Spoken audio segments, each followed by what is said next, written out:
Sveiki visi, vasara baigėsi. Aš ir buvau atostogų išvykęs. Tai va ir prie darbų reikia grįžti. Tai vasara gerai, atostogauti gerai, bet darbai, užsiėmimai kaip ir visiems. Tai norėjau pradžiai padėkoti, kad kas mano pirmą įrašą žiūrėjo. Ir toliau bandysiu pakalbėti, reiškia, priklausomybės ligos sampratą. Apie priklausomybės ligos sampratą, kas tai yra. Vartojant cheminės medžiagas ne pagal paskirtį didėja tikimybė susirgti priklausomybės nuo cheminių medžiagų liga. Čia teorija tokia, taip. Tai vėl man tai kyla klausimas, kas tai yra paskirtis kokia reiškia. Paskirtis cheminės medžiagos, ten daleiskim alkoholio, gali būti kažkokia medicininė paskirtis, ne? Kažkuris dar ten, kažkokioj srity naudojamas, taip. Žmonės, jie susigalvoja tokią kultūrą, ne? Tokia kultūra yra pas mus įsišaknyjus, kad, reiškia, ateina, daleiskim, svečias, taip, ir jį reikia pavaišinti kažkokio tai alkoholinio gėrimo. Aš nežinau, čia galima ginčytis, ar čia yra paskirtis realiai alkoholio pačios kaip medžiagos tokios, žinai, ar čia pagal paskirtį ar ne pagal paskirtį, vėlgi čia ginčytinas klausimas turbūt, ne? Kiekvienas pagal savo supratimą tą daro. Tai aš kažkaip abejočiau, ar čia yra tokia paskirtis šitos medžiagos. Kodėl nepavaišinti ant limonado arba sulčių, reiškia, žmogaus, o reikia kažkokio spiritinio gėrimo, ne? Kuris realiai nėra nei skanus, nei malonus. Daromas poveikis gal malonus, taip. Apie narkotinės medžiagas, tai čia turbūt net nelabai tinka, ne, kad į svečius atėjus, nelabai taip įprasta vaišintis narkotiniam kažkokiom medžiagom, teisingai. Mūsų kultūroje, to nėra. Nors realiai tai alkoholis ir visi tie narkotikai, realiai tai galima pavadinti bendrai narkotinė medžiaga, ne? Tai juk atėjęs į svečius nesakai žmogui, davai susileidžiam heroino, žinai, ne? Nebent visi tokie patys, ne? Bet taip, o alkoholio galima įsipilti, ne? Po taurę gėrimo išgerti, kaip ir nieko tokio, ne? Nors ir čia yra ta pati narkotinė medžiaga, ne, alkoholis irgi priskiriamas prie narkotinių medžiagų. Bet pas mus kultūroje įprasta taip daryti.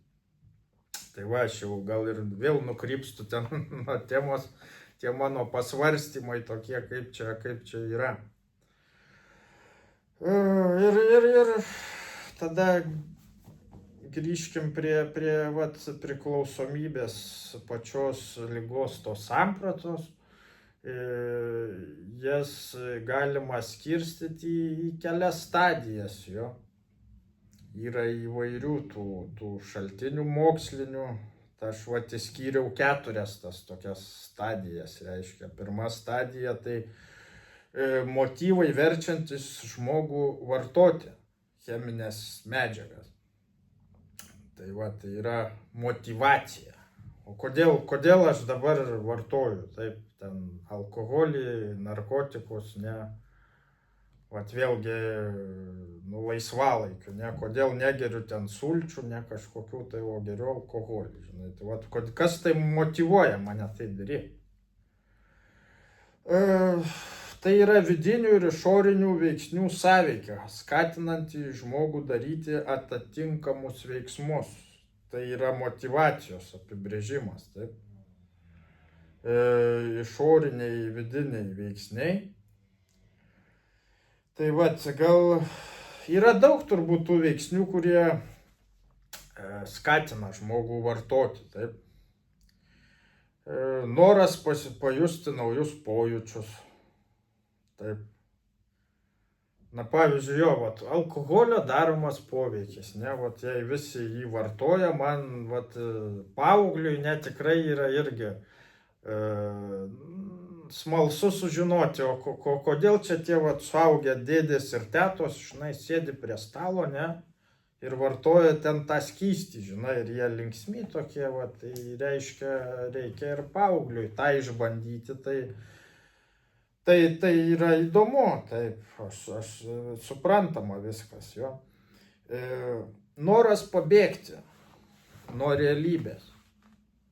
Taip, tai jau vėlgi, čia jau problema, ne, reiškia aplinka, ne, realybė, man, kas vyksta aplinkoje, man nepatinka. Aišku, daugam nepatinka, reiškia, kas vyksta, negali viskas vykti pagal mane, ne taip, kaip aš sugalvojau, aš noriu, ne taip niekad nebus. Tai reiškia, atsiranda tokie vidiniai prieštaravimai, ne. Ir vat pavartojus, daleiskim, alkoholio, ne, pavartojus alkoholio, šitie visi ta realybė, kaip sakant, nu, gražesnė, malonesnė pasidaro, ne. Vat, ir toks bėgimas nuo realybės kartojamas pastoviai, ne. Tokį, sakyčiau, būdą susirandi, vat, kaip, žinai, pabėgti nuo tos realybės, ne. Nepritapimo, vienatvės jausmas, taip, čia vat irgi svarbus aspektas, manau.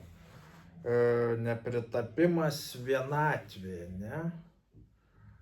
Vat, net tas pats žodis priklausomybė, ne? Man tai kelia asociaciją su žodžiu kažkam priklausyti, taip.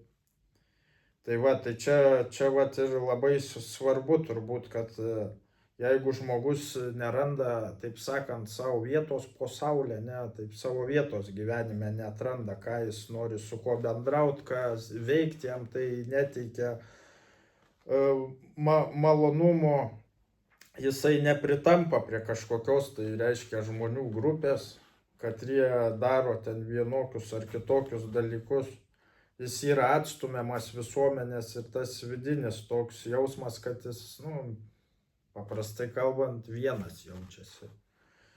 Išgėrus, taip, alkoholio, daugiau aš apie alkoholį, taip gal kalbėsiu, išgėręs alkoholį, jautiesi, sakyčiau, toks vienas, bet ne vienišas, va, kažkaip taip. Atrodo, taip prie aplinkos, susiliejus aplinka, ne, alkoholio pavartojus. Tai va šitą nemalonų jausmą, tą nepritapimo, vienatvės alkoholis panaikina kuriam tai laikui, taip. Psichologinės traumos, reiškia, jeigu kažkas anksčiau yra nutikę, ne, kažkas vaikystėje gal yra nutikę, visi tokie dalykai, iš to atsiranda visokios baimės, kompleksai. Ir vėlgi pavartojus šitos medžiagos, reiškia, alkoholio, visi šitie neigiami dalykai, baimės, kompleksai, taip galvoj lyg tai jų nebelieka, ne, gali žmogus laisvai bendrauti, kalbėti pritapimas toks, vat, prie aplinkos, vat, tai vat, tokie paprasti dalykai atrodo, bet vat, kuom reiškia alkoholis, ką jisai daro jau su žmogum. Vat, patyčios irgi turbūt daugam aktualu, reiškia mokyklinio amžiaus vaikams, vaikai labai mėgsta vieni iš kitų pasityčioti, reiškia, jeigu vaikas kažkoks yra kitoks negu kiti. Vat, ir tas pasireiškia pasireiškia ir visa tai gali įsivystyti vėliau į labai blogus dalykus. Tai yra vidiniai veiksniai. Tai va, kiekvienas žmogus yra unikalus, todėl ir veiksniai gali skirtis. Prie išorinių veiksnių galima priskirti nederamą tėvų auklėjimą. Tai va, kaip ir kalbėjau, net dėdės tetos sėdi, geria alkoholį, vaikas mato, žinai. Nu, toks čia jo, pats paprasčiausias pavyzdys, ne? Netinkamos aplinkybės ar aplinka, vėlgi, daleiskim, gatvėj, ne, draugų grupė papuolė tokia, kad jeigu visi, vat, mėgėjai, paaugliai pas juos, vat, kažkokioj toj, reiškia, jų tokioj uždaroj grupiai, priimta gerti alų, pavyzdžiui, ne, ir aš esu toj grupiai, nu tai kaip aš dabar nuo jų atsiliksiu, aš reiškia, irgi tą alų pradėsiu vartoti, taip, nors gal ir nepatinka jisai man tas alus, ten ar jo skonis daleiskim, bet, nu, jeigu taip daro kiti, jeigu aš noriu pritapti prie tos grupės, reiškia, aš turiu elgtis taip, kaip ir kiti elgesi, teisingai. Taip, tai yra suprantama visiems turbūt. Netinkamas požiūris į gyvenimo perspektyvas. Tai vėlgi čia turbūt nėra susidėliota, ne, ką žmogus nori veikti, ką daryti, gal jis ir nemato ten tų kažkokių ateities, reiškia, kas čia vyksta, mato, ta aplinka tokia sudėtingoji, gal kažkokioje aplinkoje gyvena. Ir jis nemato ten kažkokios išeities, kaip ištrūkti iš tos aplinkos, daleiskim. Nu ir įninkama, vat, į priklausomybės ligas, tenais, reiškia, perspektyvos aš nematau. Čia išgėrus kažkaip tai net apie tai nesusimastai, nes gyvenimas gražesnis tuo metu atrodo. Ir taip įninkama, reiškia, į kažką kitą, nes žmogus tada jis nesiekia kažkokių, tai reiškia, ten savo neturi tikslų, siekių kažkokių tai. Paprasčiausiai jis nežino, kas jis toks, ką jisai veikia, čia šitoj žemėje, dėl ko veikia, nu, tikslas, ne? O kodėl mes čia gyvenam dabar, ne? Kas aš toks, iš kur aš atėjau ir kur aš nueisiu, ne? Tai čia jau vėl kita tema, turbūt dauguma religijų bando atsakyti šitus 3 klausimus. Tai sakyčiau gyvenimo tikslas, jeigu paprastai kalbant. Nu, nemato žmogus tikslo gyventi, kodėl jis čia gyvena. Tai va, ir taip įninkama, o tikslas išgerti, ne, daleiskim, išgeriu, jaučiu psichologinį komfortą vidinį. Ir tai pasidaro palaipsniui žmogaus tikslas toksai gyvenimo, ne. Tai va, vėlgi socialinė atskirtis dėl nepritekliaus, tai taip yra daug žmonių, kad jie gyvena žemiau skurdo ribos.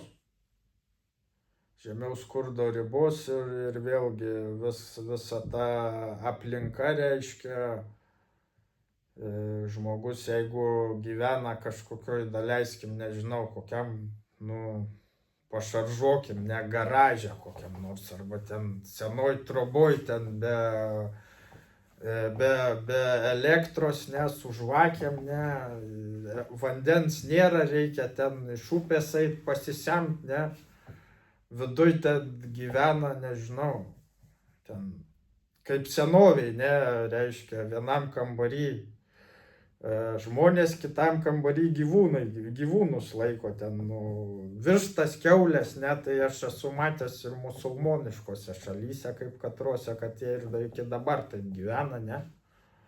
O teko Afrikoje būti, reiškia, tai, vat, aš mačiau tokį požiūrį, jo tenais daugiau per kaimus važiuojant. Reiškia, jie neturi, žmonės namai tokie be stogų, reiškia. Yra tik sienos kažkokios sulipdytos ten iš molio, kažkokių šiaudų, reiškia. Nėra stogo pas nei vienoj troboj stogo nėra, reiškia. Ir jie va taip gyvena. Reiškia, vienam tam kambarį gyvena ten vyras su žmona ir vaikai, kitam kambarį laiko ten naminius gyvūnus, ne, ten kažkokias vištas, kiaulių turbūt musulmonai nelaiko, bet, vat kažkas tokio.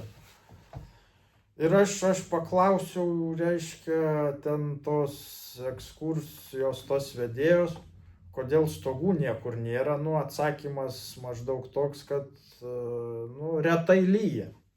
Tai va, jei retai lyja, tai reiškia, stogas kaip nelabai praktiškai reikalingas, net toks va požiūris žmonių. Tai va, jeigu žmogus gyvena tokioje aplinkoje,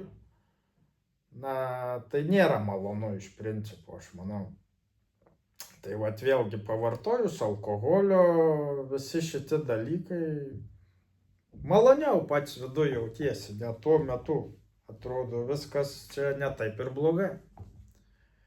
Tai va, taip ir įninkama į vartojimą, tai vėlgi pažiūros, įsitikinimai. Kai kuriais atvejais žmogus yra priverčiamas vartoti kažkokias cheminės medžiagas, manipuliacijos, apgavystės, psichologinis, fizinis smurtas. Taip, gali tų situacijų būti įvairių, aišku. Tai va, ir išvardintų visų šių veiksnių derinys priverčia žmogų vartoti cheminės medžiagas. Priklausomybės cheminėms medžiagoms ligą galima vadinti socialinė liga, čia jau moksliškai gal daugiau taip, ne. Ši liga gali atsirasti dėl visų anksčiau išvardintų veiksnių. Tai ir yra socialiniai veiksniai. Aš nenoriu ten per daug kartotis, aš juos visus prieš tai išvardinau. Tai ir yra visi tie veiksniai.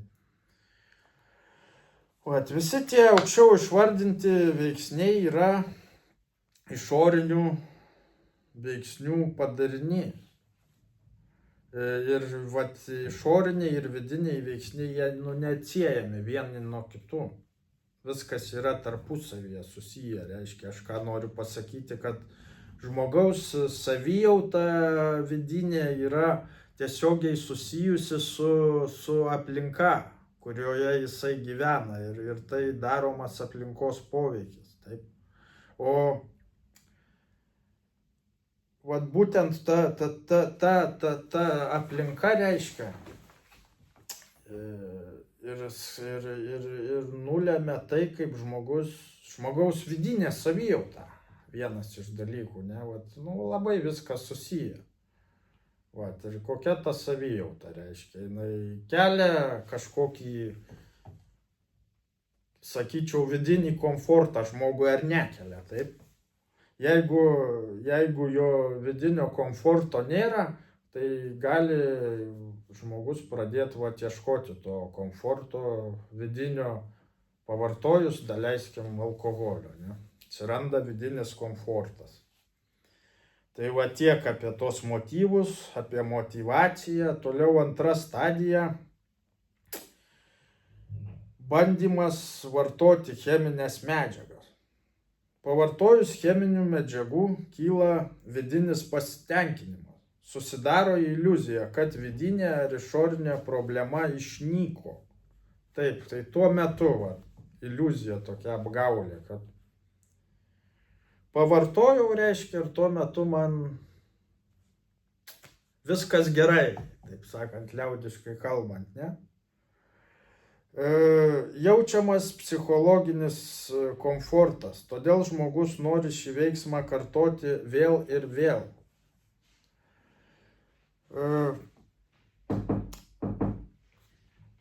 Atsiprašau truputį. Taip.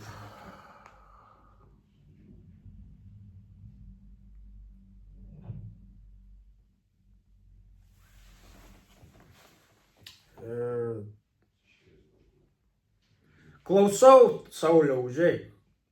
Tai čia ne aš atvedžiau pilietį. Palaukit laukia, gerai, aš dabar įrašą darau vaizdo. Ai, tai tada už pusvalandžio, gerai? Na, aš jo pasikviesiu. Davai. Va, atsiprašau, darbo reikalai. Darbas yra darbas, nieko nepadarysi. Tai va, tęskim toliau, čia mane šiek tiek pertraukė. Bandymas, tai va, antra stadija, bandymas vartoti cheminės medžiagas.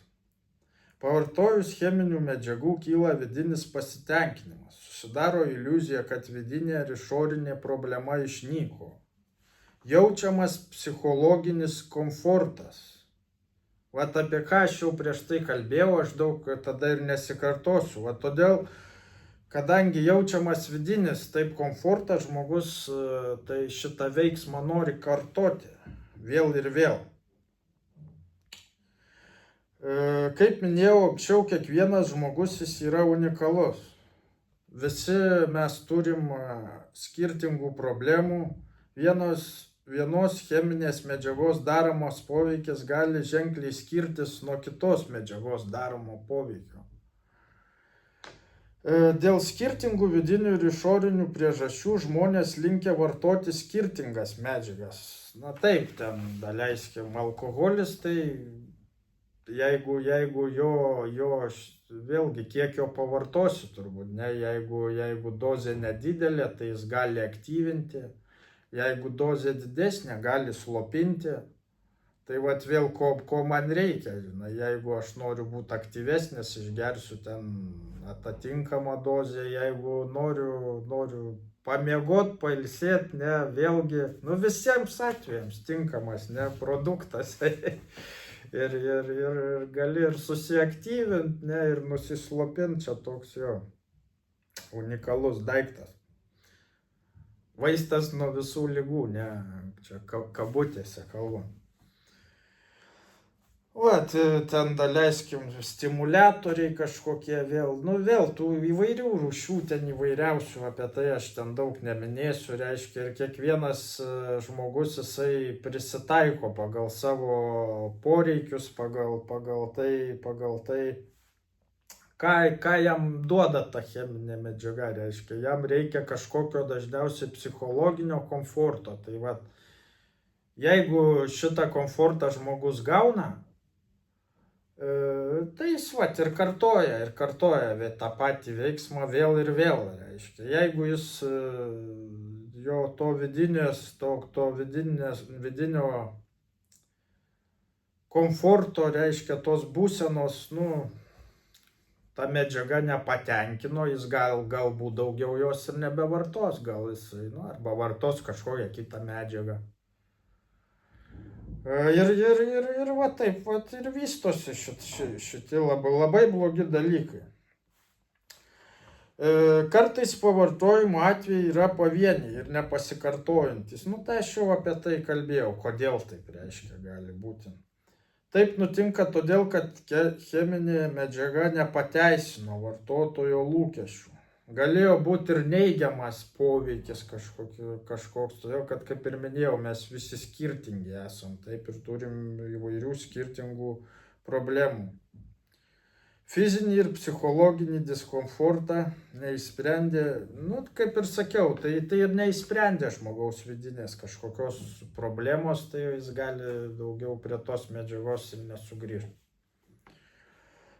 Trečia stadija, tai jau yra poreikis vartoti cheminės medžiagas. Jau susiformuoja poreikis. Taip, o čia akcentuoti šitą dalyką reikėtų.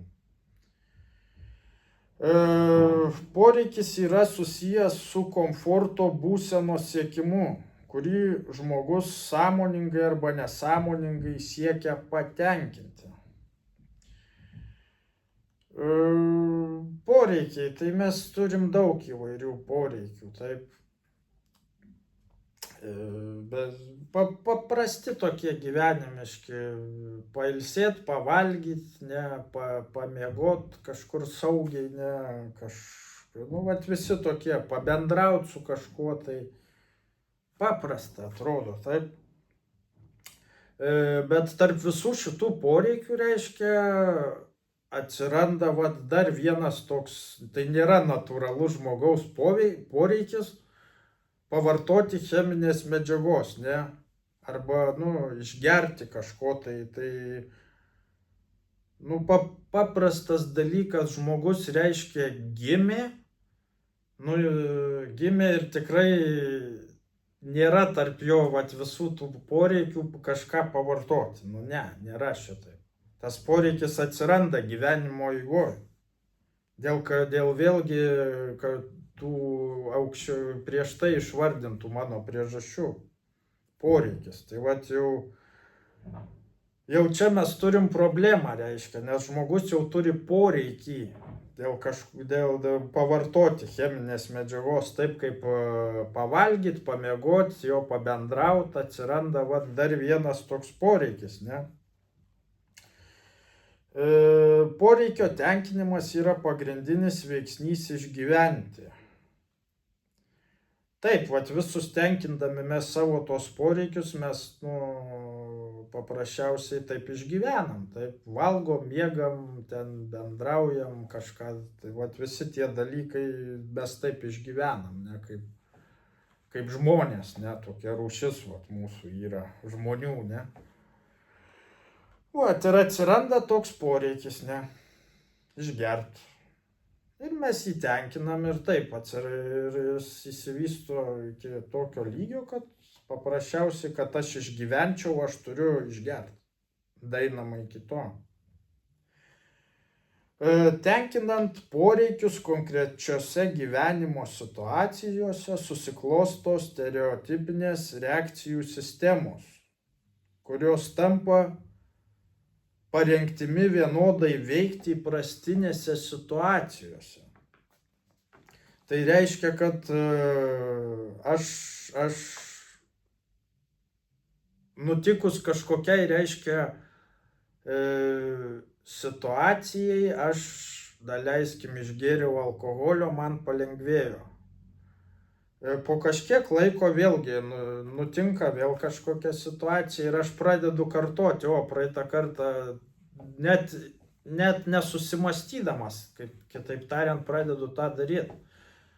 Išgėriau alkoholio, man palengvėjo, vėl tokia pati situacija, po savaitės, 2 ir po mėnesio vėl išgėriau, vėl palengvėjo ir taip susiformuoja, stereotipinės reakcijų sistemos, čia moksliškai, ne, bet tai susiformavus reakcijos sistemoje į tam tikrą situaciją gali susiformuoti įprotis vartoti cheminės medžiagas. Tai jau aš minėjau, kas tai yra įprotis, ne?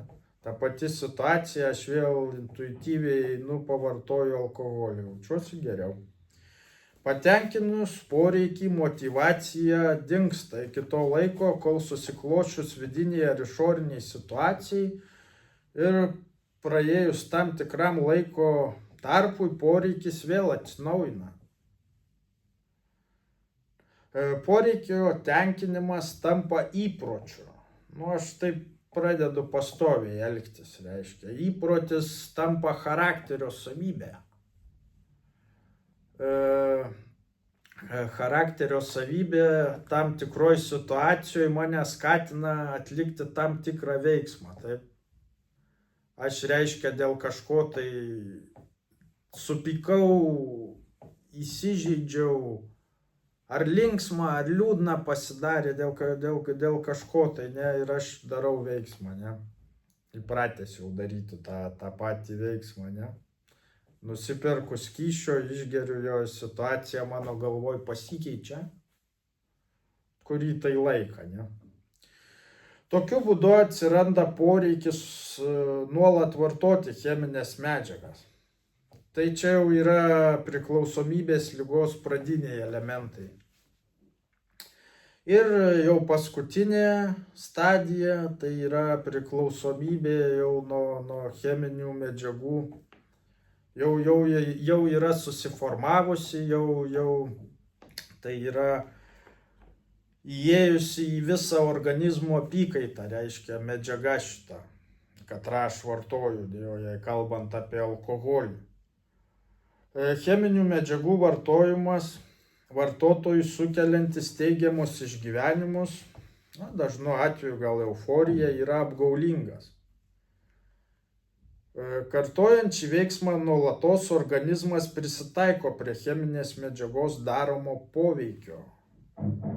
Tai reiškia, kad norint pasiekti tą patį teigiamą poveikį, reikia suvartoti didesnę dozę cheminės medžiagos. Tai va, tai kas vyksta, reiškia, aš jeigu anksčiau išgerdavau, daleiskim, daleiskim 5 butelius alaus ir aš jaučiuosi, kondicija mano tokia stabili, aš ten nuotaika gera, kažką veikiu, reiškia, galiu bendrauti su kažkuo laisvai. Po kažkiek laiko jau nelabai veikia šitas, man jau reikia 6 butelių alaus. Dar po kažkiek laiko 7, dar po kažkiek laiko gal jau reikia prie stipresnių gėrimų pereiti.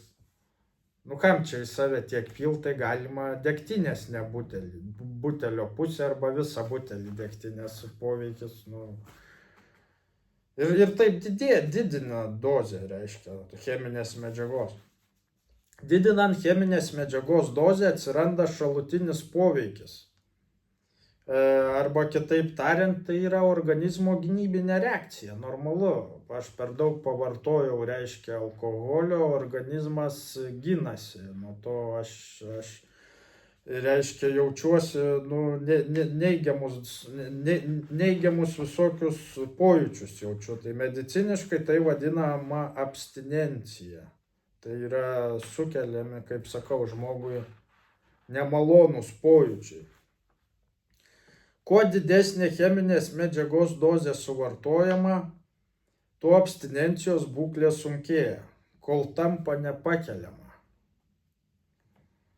Taip, kuo daugiau vartoju, tuo man sunkiau, reiškia, vėliau atsigauti nuo to. Tai ir lemiamas veiksmas, kurį žmogus atlieka prisidėdamas prie priklausomybės ligos susiformavimo, pradedama tą pačią cheminę medžiagą slopinti abstinencijos sindromą. Tai vėl, jeigu paprastai kalbant, liaudiškai, lietuviškai, tai kuom susirgai, tuom ir gydykis, labai girdėtas posakis. Bet tai va čia ir yra lemiama klaida, kurią žmogus padaro. Tai va tai ir yra toks, sakyčiau, paradoksas, nes abstinencijos sindromas atsirado dėl cheminės medžiagos vartojimo ir jis pradedamas slopinti tos pačios cheminės medžiagos vartojimu. Tai atrodo beprotybė kažkokia. Aš atsimenu, girdėjau tokį palyginimą, reiškia, žmogus iš vakaro valgo grybus, apsinuodija tais grybais, reiškia, visą tą naktį jam blogai būna ir kitą rytą jis nueina dar užvalgo šiek tiek grybų, kad jam pagerėtų savijauta. Atrodo beprotybė, bet mes elgiamės panašiai, tokie žmonės, Ir iš šono tikrai kitiems atrodom bepročiai. Bet mes, tokia liga, mes taip elgiamės. Taip žmogus save uždaro į ratą besikartojantį cikliškai, su tam tikrais laiko intervalais.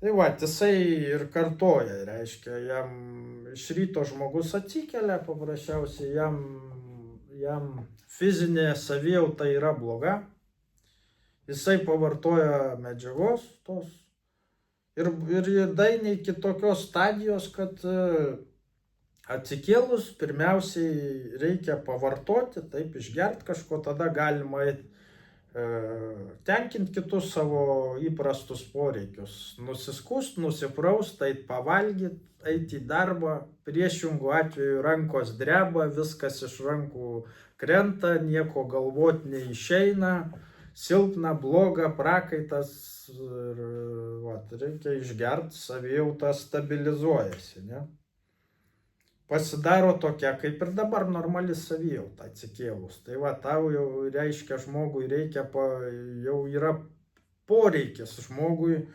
vartoti medžiagą, kad jisai vėl pasijaustų paprasčiausiai žmogum, normaliu. Tai va, tokie sudėtingi atrodo dalykai. Tai va, ir žmogus vartoja, geria, taiso tą sveikatą, kol nusitaiso tiek, kad jis jau nieko nebegali daryti. Nu ir būna, kuriam tai laikui paskui sustoja. Kaip kas sustoja pats, kaip kas visokiais liaudiškais metodais, medikamentų pagalba, sustoja kurį tai laiką. Bet jau susiformavę, reiškia, jau psichologinė priklausomybė, galvoj reiškia, jau fizinė priklausomybė. Na, jeigu alkoholis, tai aišku, ta fizinė savijauta neužilgo pagerėja. Va čia ir problema turbūt, ne? Kol reiškia gėriau ten kažkiek tai laiko, nustojau, prisidariau problemų, jaučiuos blogai, sakau, nu gyvenime daugiau taip nedarysiu. Nu nesąmonė čia, nu ką aš iš to gavau dabar, sveikata bloga, darbas prarastas, santykiai prarasti, pinigai pragerti, nu šakės čia, nu nesąmonė. Ir įdomu, ką daro vat šita cheminė medžiaga, ne, alkoholis, priklausomybė, jisai keičia žmogaus nuomonę. Reiškia, aš tiek prisidariau problemų, praeina, daleiskim, 2-3 savaitės ten, man fizinė savijauta jau yra kaip ir normali. Ir taip vat nieko neatsitiko, reiškia, viskas tas liko, ne. Ten praradau darbą, pinigus, santykius, dar kažką tai, ne. Niekas nepasikeitė, bet mano nuomonė pradeda keistis, ne. Aš einu kažkur, graži diena, nes mieste ir man tokia mintis kaip iš dangaus, ne. O kodėl reikėtų gal šiek tiek alaus atsijert? Nu, ar šnapso ten gal porą šimtų, nu, taip gerai, kad dar geriau, nu, būtų. Nu, bet nieks tai nepasikeitė, bet mano nuomonė pradeda keistis, ne. Todėl, kad, nu, fizinė sveikata gerėja, reikalai kažkokie, nu, gal kažkiek pradeda tvarkytis, ne, darbą gal kažkokį ten jau išsilyginau, ne, su viršininku kokiu. Ten kažką melavau, užtryniau, pasakiau, sirgau, ten biuletenį gal pasiėmiau kažkaip tai. Va, visi reikalai tvarkosi ir ten ir žmona lyg tai jau pradėjo kitaip į mane žiūrėti, ir vaikai kalba, ir ten pinigų, nu, biškį gavau avanso tenais, ne. Savijauta gera mano. O, viskas atrodo į savo vietas ir tada žmogui vėl tokia mintis kaip iš dangaus, žinai. O kodėl neišgėru, žinai, čia biškį alaus kokio nors, žinai, ar ten degtinės. Nu, penktadienis po darbo taip sunkiai dirbau, taigi aš net, sakyčiau, nusipelniau, ne, taip išgerti vakare. Ir vėl žmogus grįžta į tą patį uždarą ratą ir jis kartoja tą patį per tą patį. Taip, ir galiausiai, kol šitas poreikis, reiškia, išgertis lieka pagrindinis poreikis, užgožia visus kitus poreikius, reiškia, kol tai lieka tik vienintelis ir pagrindinis žmogaus poreikis. Tai va, ir mes matom tokius žmonės, reiškia, jie dažniausiai vaikščioja prie parduotuvių, prie konteinerių, ten kažko ieško, savo reikalais susiima, bet pas jį galvoj yra jau tada vienintelė mintis, reiškia, surinkti ten kažkokią sumą pinigų, ne, iš depozito ar ten iš metalo, iš dar kažko tai, ne. Jis žino, kad jisai surinks tą sumą, jisai nueis, nusipirks, išgers ir jam bus gerai, liaudiškai kalbant. Ir viskas, jisai jau užstrigęs šitame ir iš to išlysti jau atgal sudėtinga. Nes jau jisai gatvėje, jau jisai visus ryšius praradęs, nieks su juo bendrauti nenori. Ir surinkti taip, tokį žmogų nei į darbą kažkas norės priimti. Jis ir neturi jau vidinio tokio kažkokio noro kažką keisti, kažką daryti. Jisai žino va tik tai va tiek, kad surinksiu ten iš to depozito kažkiek tai ten tų eurų jo ir nusipirksiu butelį ir man bus gerai. Viskas, čia užsibaigė, reiškia. Toks žmogus kaip primatas pasidaro, ne, su vienu vieninteliu poreikiu, ne. Grįžta į akmens amžių, jeigu paprastai kalbant. Ir mes matom tokių daug žmonių. Ir tokiam žmogui atrasti motyvaciją keisti savo poreikių prioritetus be profesionalų pagalbos, nu, gal net galėčiau teigti, kad tai yra neįmanoma. Tai yra labai sudėtingi dalykai. Tai vat apžvelgiam visą reiškia, visą priklausomybės ligos visą tą eigą. Nuo paprasčiausio nekalto ten išgerimo, ten savaitgalį ar su svečiais, iki tol, kol žmogus, reiškia, atsiduria gatvėje prie konteinerio ir jo lieka vienintelis poreikis.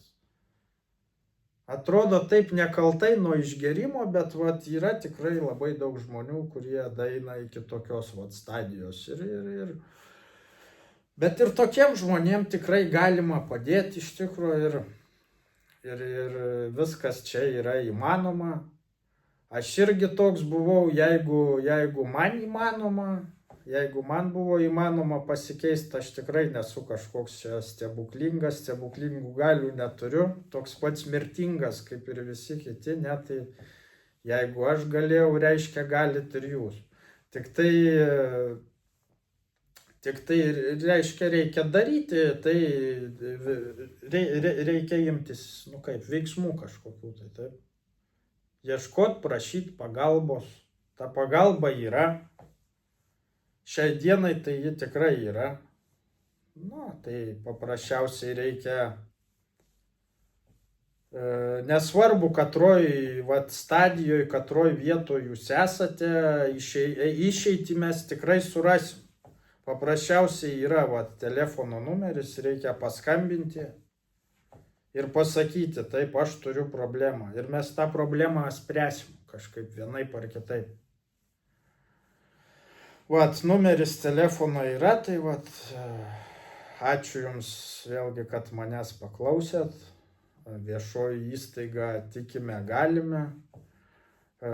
Kontaktai yra, tai prašom kreipkitės ir tikrai spręsim kažkaip tą problemą ir vienokiu ar kitokiu būdu tikrai ją išspręsim. Kartu mes esam stiprus. Tai tiek. Ačiū Jums už dėmesį ir iki kito susitikimo.